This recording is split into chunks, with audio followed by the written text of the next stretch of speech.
this can be a tricksy topic, bringing in discernment to notice what's the difference between how I usually analyze, cognize, intellectualize, figure out, understand things with my normal non-dharmic mind to this dharmic version of exploring, investigating, and just noticing and feeling into what those differences are.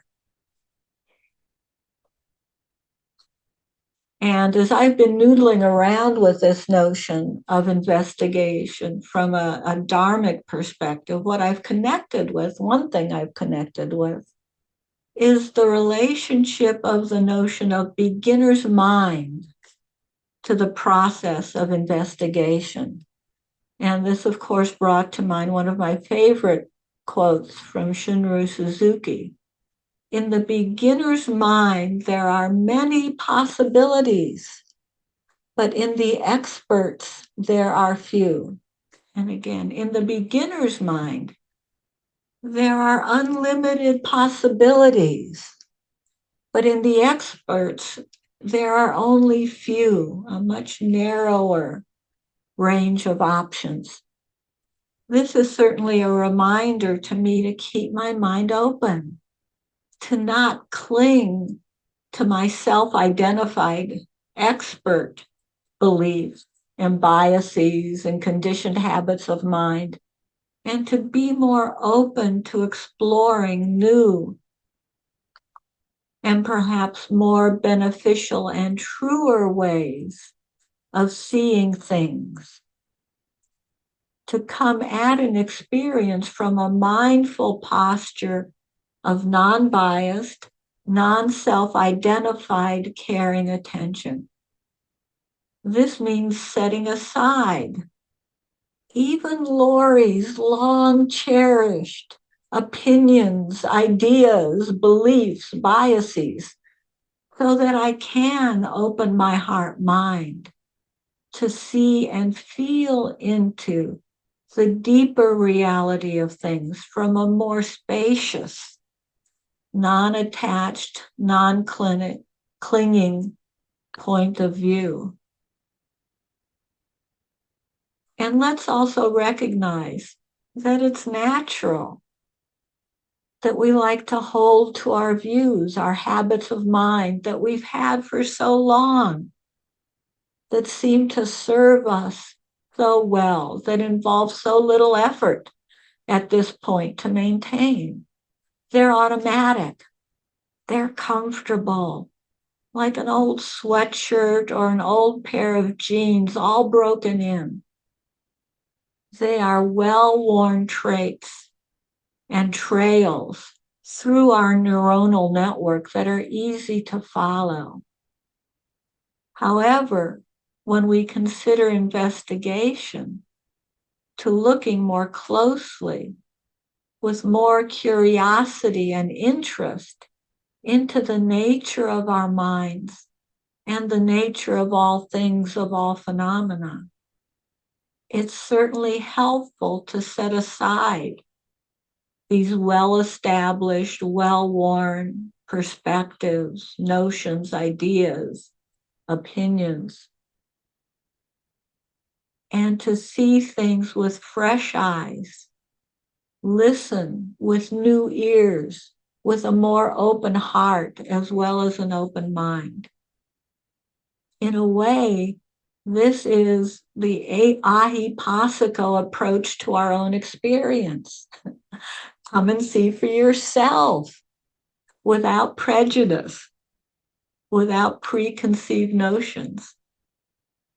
So with this more mindful awareness as the starting point for exploring and being curious about our experience, we're invited to check our biases and conditionings and habitual ways of looking at things at the door. Just hang them on the hook. We can always pick them up on our way out if we want. But in this moment, with a beginner's mind, we're willing to not know. to not know what the next moment will bring, to not know what the experience will be, and be open to whatever it is and see things freshly, not take anything for granted, experiencing each moment with a willingness to encounter whatever arises as if for the very first time.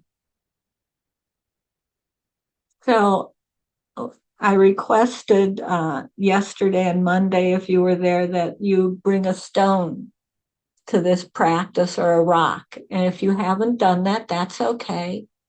Find an object nearby, a coin, a fruit, a vegetable, a mineral, whatever. It doesn't matter. Just an ordinary object you can play around with for the next few moments.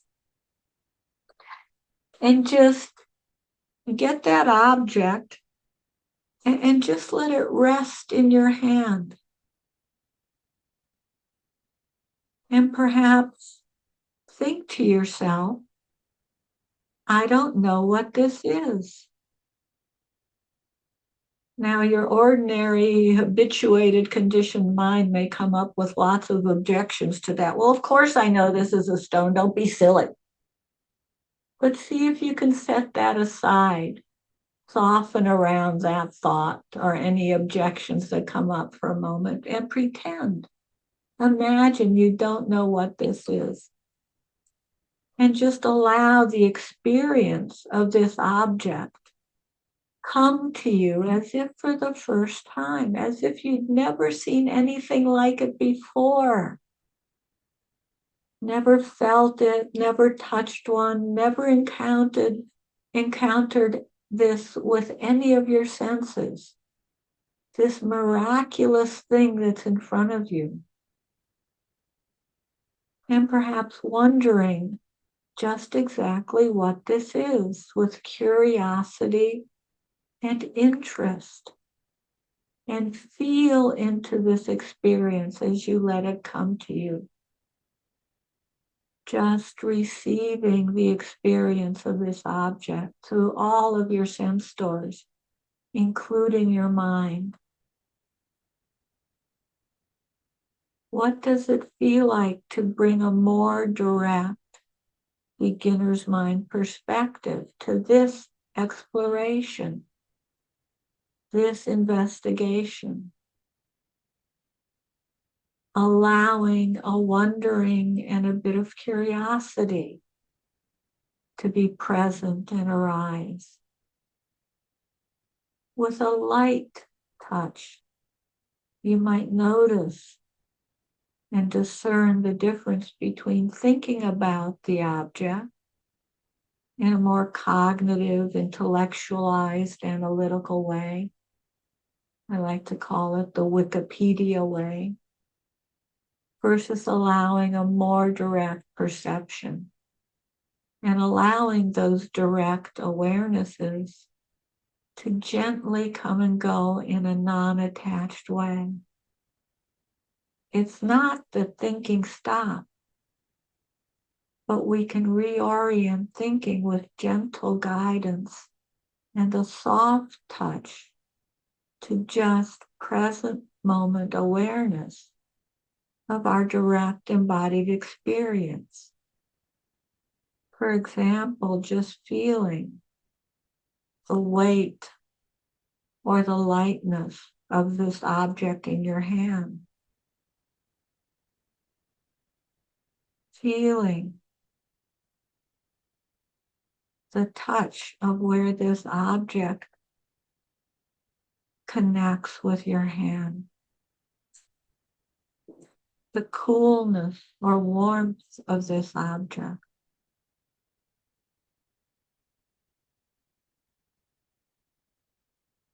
And through the sight door, noticing the colors, how light is reflected or absorbed by the various surfaces of this object, the peaks and valleys and shape of this object, or even tapping the object and listening to the sound of the object,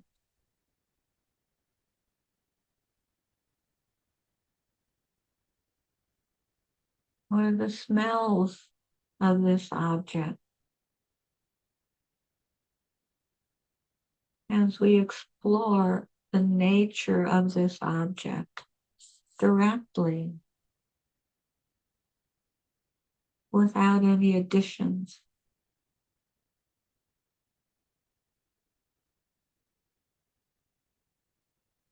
And perhaps even looking more deeply into this object, becoming aware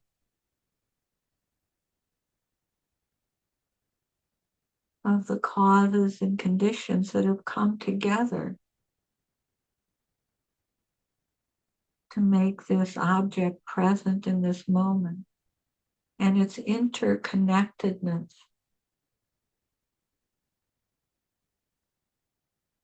with minerals, with the earth, with sun and rain and warmth and cold, with wind and other beings.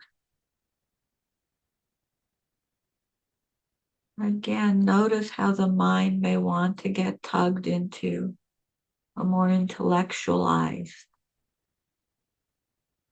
discussion of the causes and conditions, rather than just an appreciation of interconnectedness and interbeing.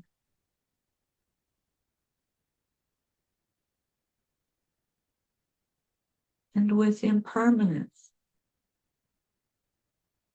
seeing clearly that at one time this object didn't exist as it is now.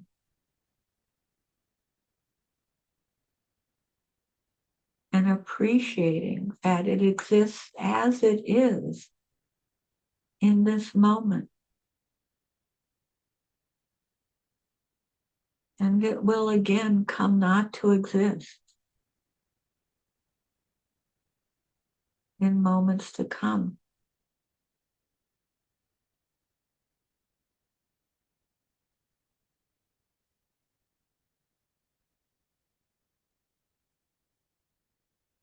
And at this point, we can set aside these objects we've been exploring and investigating. And in the process, notice any tendencies towards clinging to that object, or aversion of wanting to move on and push away and get on with things. And just smile to the noticing of our mind propensities in even this small way. And perhaps realizing that this object was just like the finger in the analogy of the finger pointing to the moon. Just one tool to help us understand investigation more deeply. Just one way to guide us to the quality of investigation, again, like the raft we use to cross the river, and then we let go of the raft as we continue on our journey. So, setting aside the object and inviting investigation in whatever way is available to you into our sitting practice, as if for the first time. So thank you for your kind attention, and let's gently invite our mindful attention into this part of the practice, exploring our bodies as if we don't know what our body needs in this moment. And just finding out by perhaps moving, stretching, rotating our joints, shoulders, elbows, wrists,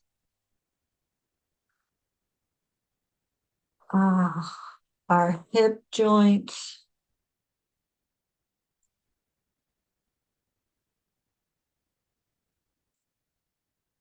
loosening the spinal column,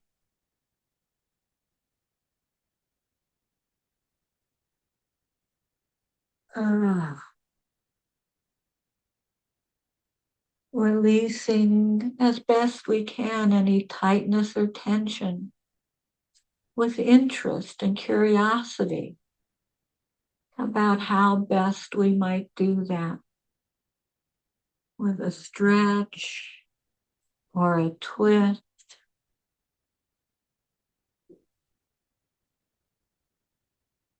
or bringing in breathing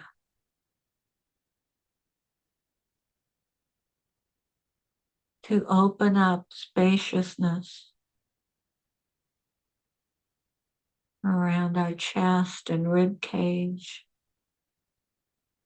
bellies,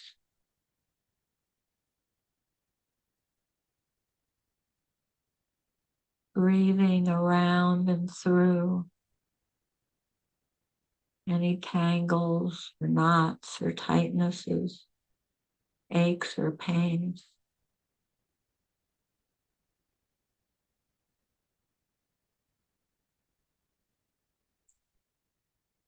And receiving the breath that knows just how to breathe without any need for us to manage or control or think about. Just inviting us to be with breathing as it arises in this moment.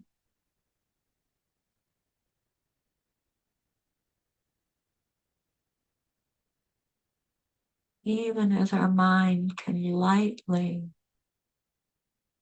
explore the nature of breathing in this body, in this moment.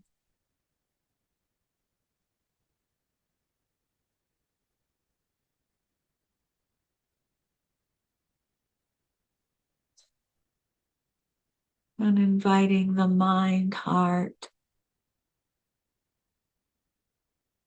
to settle with a bit more ease.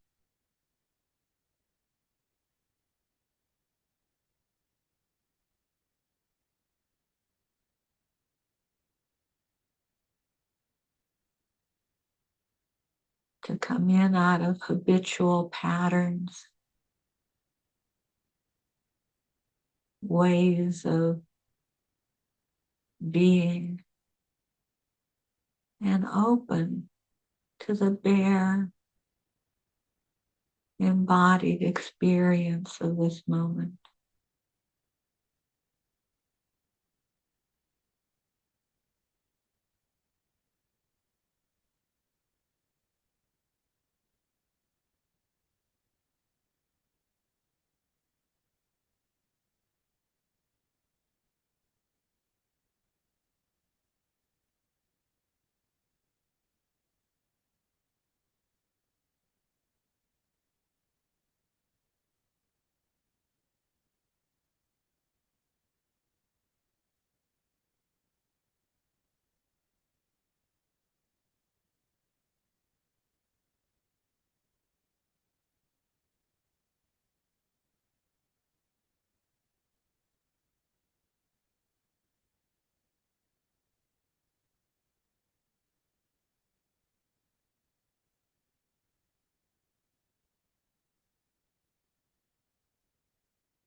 And when the mind gets entangled, entranced by the habitual thought stream, or dull and drowsy, just invite it back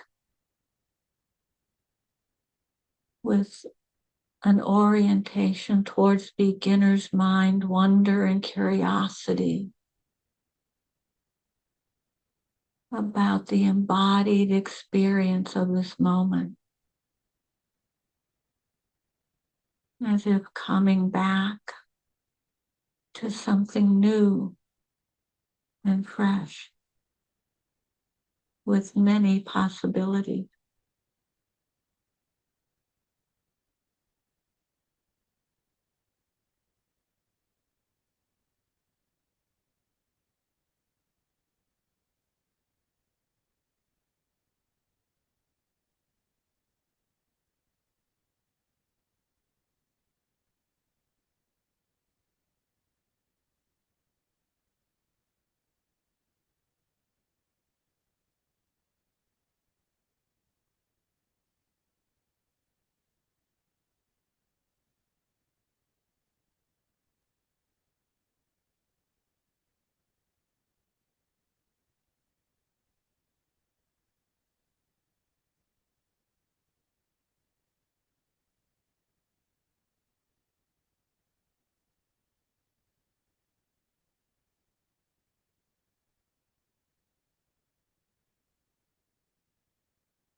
And in the remaining moments of this practice, perhaps sprinkling in some appreciation of our interconnectedness, of us sitting here with you, you sitting here with us,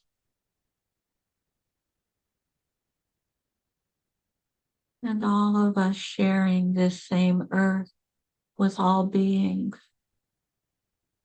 breathing the same air as all beings on this planet.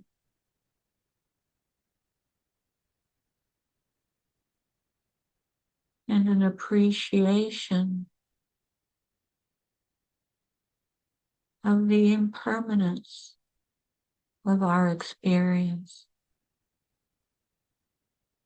of each precious, unrepeatable moment, leaping over the waterfall of time.